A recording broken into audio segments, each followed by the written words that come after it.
watershed. 4 schools in the area received a failing grade last year.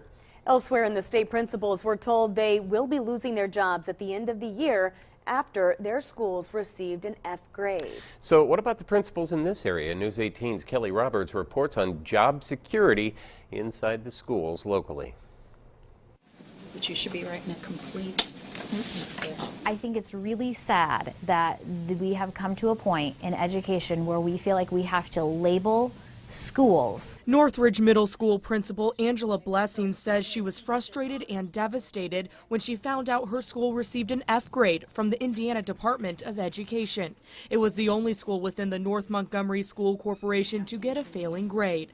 3 schools within the community schools of Frankfort got an F: Green Meadows Intermediate Elementary, Blue Ridge Primary Elementary, and Suncrest Elementary.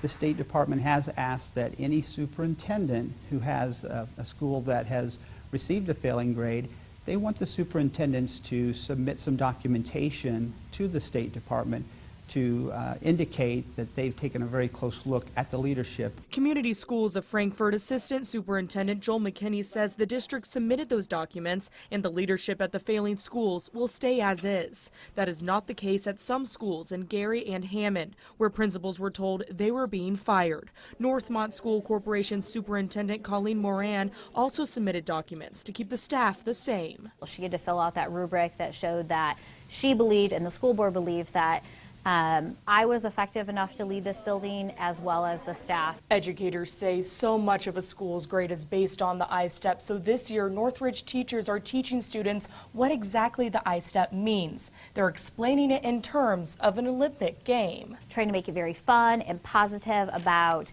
how they look at the test. They've been preparing all year for this by the things that they're doing. So are they giving a gold medal effort? Are they giving a silver medal, a bronze? McKinney says last year students' math scores stayed about the same, but reading scores were down. Both corporations will begin I-STEPs next week. Kelly Roberts, News 18.